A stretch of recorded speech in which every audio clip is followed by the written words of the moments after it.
አብ ወወልድ ወመንፈስ ቅዱስ አሐዱ አምላክ አሜን። ሰላም ክርስቶስ መስቀላትና ይሁን ፍቅራት ዝድራ እግዚአብሔር ንማሕበር ሐመረኖ ተራዶ ቻናል ተኸታተልቲ ከመይቀንኹም እግዚአብሔር ይመስገን ኢልና ከነመስግኖ ነተወድስ ፈቃዱ ይሁን አሜን።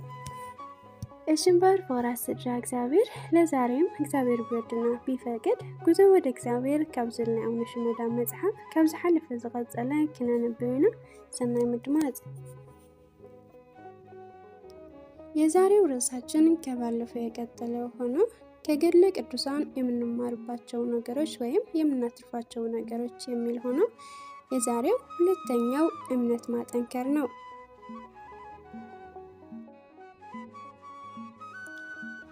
ጠንካራ እምነት ሊመጣ የሚችለው የእምነት ጀግኖች አባቶቻችን የሰሩትን አብነት በማድረግ ነው። እስከ ሞት ድረስ ለሃይማኖት የታመኑ ሲሆኑ በጣም በጸሎት ተወስነው ሲኖሩ የሚደርስባቸውን መከራ ሁሉ በትዕግስትና በደስታ ሲቀበሉ ስናነብ የምናገኘው እጅግ ብዙ ነው። ባላቸው ኃይልና እውቀት ሁሉ ቤተክርስቲያን ጠብቀዋል። በዚህ ምክንያት ለሚመጣባቸው ምንም አይነት መከራ ጽኑዎች ሆኖ በግዞት በእስር ቤት ፈጣሪያቸውን እያመሰገኑ ኖረዋል። ቤት አልባ ሆነው ማረፊያ እንዳጡ በስደት በየሀገሩ ተንከራተዋል። ለምሳሌ ቅዱስ አትናቴዎስን ብንመለከት 4 ጊዜ ከፓትርያርክነት መንበሩ ተሰደዋል። በጣም አስፈሪ የነበሩ ክሶችን ሲከሰስ ሲፈረድበት ብሎ አትናቴዎስ አንተ ዓለም ሁሉ ጠልተሃል ሲሉት እኔም ዓለምን ጠልቼዋለሁ ብለ ነበር የመለሰላቸው። ስለዚህ ቅዱሳን የናቀ ያ ትውልድም ሆኖ የዛሬው የተነቀፈ መሆኑን እንረዳለን። ምክንያቱም ይህ ሁሉ መስዋዕትነት የተከፈለበት ሃይማኖትን የሚመለከተው በግድ የለሽነት ነው። ያለፈውን ተጋድሎ ረስቶ ስለ እምነት ወይም ስለ ሃይማኖት ልዩነቶች ምንም ማሰብና መጨነቅ አይፈልግም። በአባቶቻችን ዘመን ለእያንዳንዷ የሃይማኖት ነጥብ ብሔራዊም ሆነ ዓለም አቀፋዊ ጉባኤት ይጠሩ ነበር።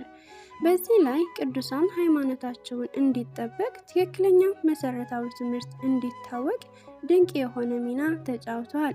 የሚያገኙት ግላዊ ጥቅም ሳይኖር በግል የሚጎዱትም ነገር ሳይኖር ምን ቸገረን ያሉበት አንድም ጊዜ አልነበረም። ክርስትና ፍቅር ነውና ቅዱሳንም በፍቅር ውስጥ ስላሉ ሁሉም ነገር ያሳስባቸዋል። የሌላው ጭንቀት ጭንቀታቸው፣ ችግሩ ችግራቸው ሆኖ ለአንዲት ቤተክርስቲያን ሲሉ ሕይወታቸውን ለመስዋዕትነት አቅርበው ያለ እረፍትና ያለ መሰልቸት ዘርተዋል።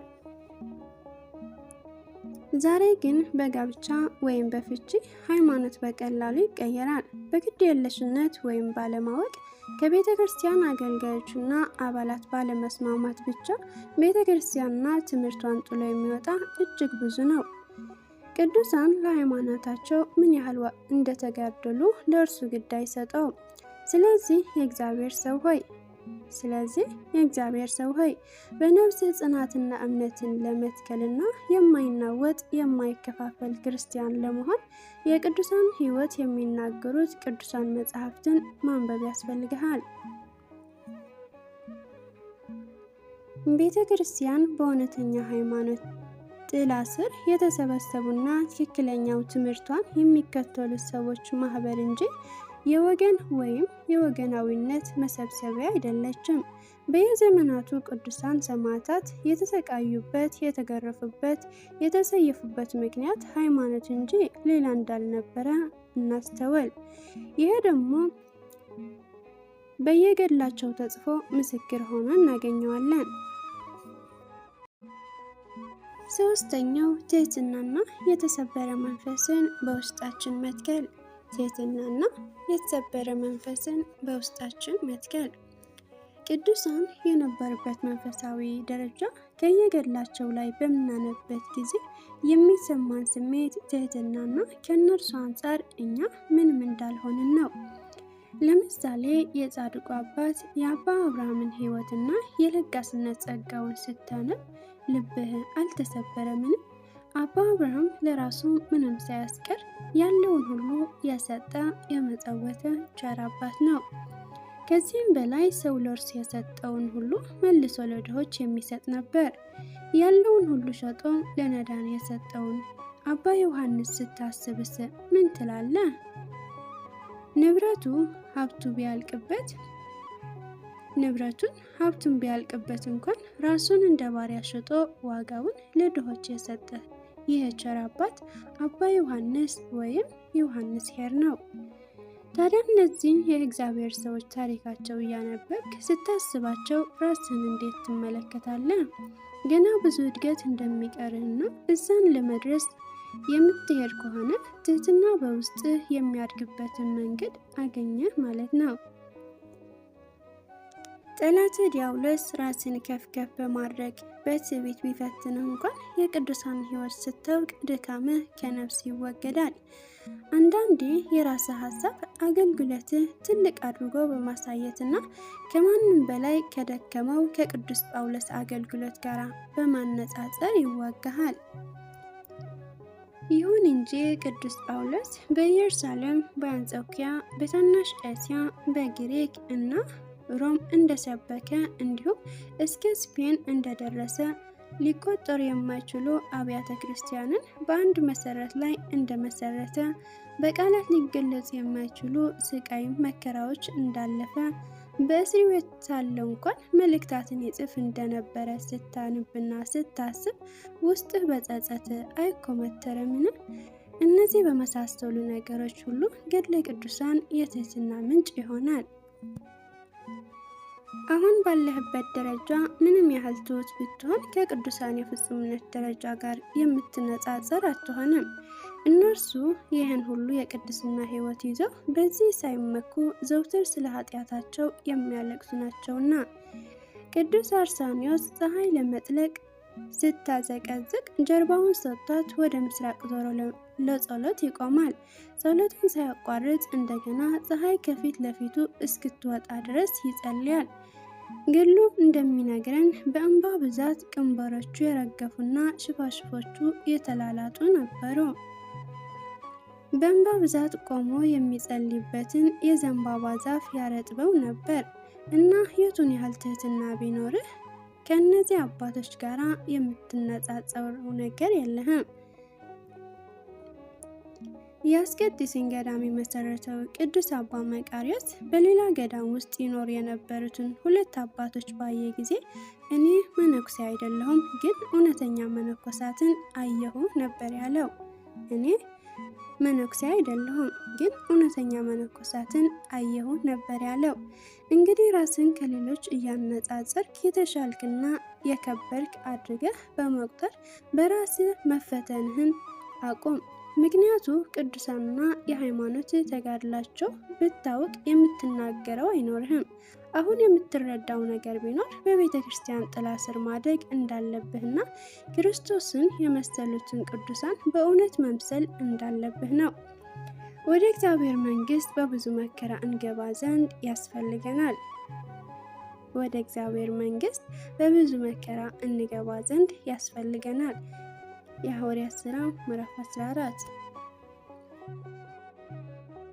አራተኛው ገድለ ቅዱሳን በማንበባችን ከምናገኘው ጥቅሞች ጥበብና ማስተዋልን ነው።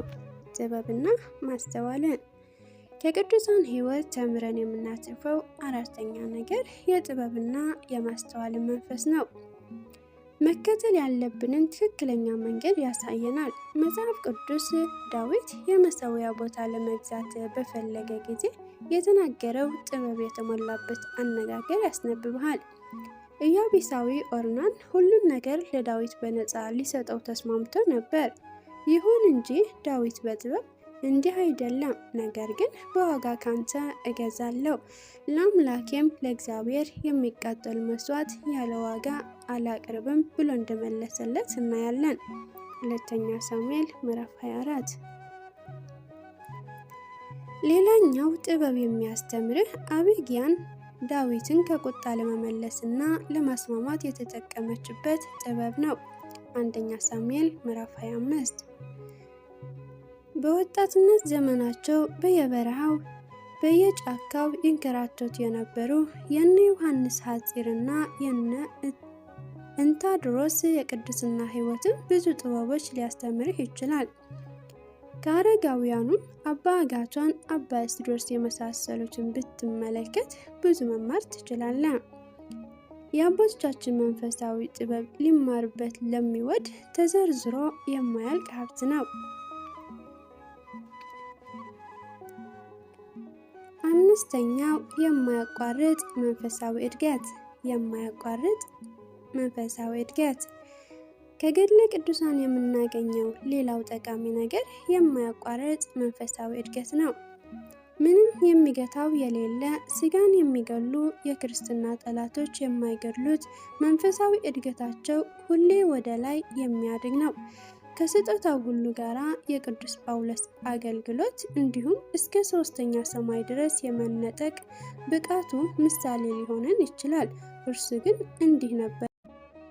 አሁን እንዳገኘው ወይም አሁን ፍጹም እንደሆንኩ አይደለም፣ ነገር ግን ስለ እርሱ በክርስቶስ ኢየሱስ የተያዝኩበትን ያን ደግሞ እይዛለሁ ብዬ እፈጥናለሁ። ወንድሞቼ ሆይ ገና እንዳልያዝኩት እቆጥራለሁ፣ ነገር ግን አንድ ነገር አድርጋለሁ፣ በኋላ ያለውን እየረሳው በፊት ያለውን ለመያዝ እዘረጋለሁ። በክርስቶስ ኢየሱስ ከፍ ከፍ ያለውን የእግዚአብሔርን መጥራት ዋጋ እንዳገኝ ምልክትን እፈጥናለሁ። ፊልጵ ምዕራፍ 3። ቅዱሳን በደግነት በጥሩ ምግባር የደረሱበት ከፍተኛ የመንፈሳዊ እድገት ደረጃ አንተን ዛሬ ባለህበት እንዳታበይ ለሚበልጠው እንድትጥርና እድገትህ እንዲቀጥል የሚያደርግ ነው። በፊት ያለው መንገድ ረጅም ነው፣ ነገር ግን የሚሰጥህን ጸጋ በእጅህ ልትቀበል የቀረበ በመሆኑ ቅዱሳን እግር በእግር እየተከተልክ በመከራ በፈተና ውስጥ እንኳ ቢሆን በቁርጠኝነት ማለፍ እንድትችል ያበረታሃል። የቅዱሳን ሕይወት የማይጠፋና ሊጨቁኑት የማይችል የጋለ መንፈሳዊ ስሜትን የሚሰጥ ነው። ከነዚህ በተጨማሪ ገድለ ቅዱሳን በሌሎች በተለያዩ መንገዶች በአንተ ላይ አዎንታዊ ተጽዕኖችን ማሳደር ይችላል። የንስሐ ሕይወት ፍጹምና ትክክል እንዲሆንና በውስጥም ያለው ጉድለት በጽድቅ ፍሬዎች ለመሙላት ምን ማድረግ እንዳለብህ ከቅዱሳን ትማራለህ። በፍጹም ወዳጅነት በትህትናና በፍቅር ይጸልዩት የነበረው ጸሎታቸውን ከገድላቸው ስታነብ እንዴት መጸለይ እንዳለብህ ታውቃለህ። ሰዎች በመንፈሳዊ ጦርነት በነበሩበት ጊዜ ድል አድራጊዎችን በሆኑበት ጊዜ እንዴት አብረህ መኖር እንደምትችል፣ ችግረኞችን እንዴት መንከባከብ እንዳለብህ ታይበታለህ። የቅዱሳን ሕይወት በመጽሐፋቸው ውስጥ ስትመለከት በአነጋገር ስለ ሰዎች ባለ አስተሳሰብና በአጠቃላይ በነገር ሁሉ የማያቋርጥ መሻሻልን እያደረክ ነው። የቅዱሳን ሕይወት በመጽሐፋቸው ውስጥ ስትመለከት በአነጋገር ስለ ሰዎች ባለው አስተሳሰብና በአጠቃላይ በነገር ሁሉ የማያቋርጥ መሻሻልን እያደረክ ነው። እባክህ ይህን ልምድ በውስጥህ እንዲያድግ ፍቀድለት። እስካሁን ያልኩ ሁሉ የምሳሌ ያህል እንጂ ሙሉ የሆነ ነገረ ቅዱሳን እንዲህ በቀላሉ የሚደፈር አይደለም። ራሱን ችሎ እንኳን ቢቀር መጽሐፍ አሊያም መጽሐፍት የሚያስፈልገው ነው። ስለዚህ ውድ ወንድሜ ሆይ የቅዱሳን ሕይወት እንድትጠቀምበት ይህን ሰፊ የተሰጠው ውቅያኖስ ለአንተ መተውን መርጫለሁ። ምክንያቱም ይህ ጉዳይ ማናቸውንም የመንፈሳዊ ሕይወት እንቅስቃሴዎች የሚዳስስ ስለሆነ ምንም ጥርጥር የለውምና። የሚቀጥለው ርዕስ ምዕራፍ 4 ተሰጦ ምን ማለት ነው ይላል። እግዚአብሔር ቢወድና ቢፈቅድ ቀጣይ ሳምንት የምናነበው ይሆናል። የዛን ሰው ይበለን። ወስብሐት ለእግዚአብሔር ወለወላዲቱ ድንግል ወለመስቀሉ ክቡር አሜን።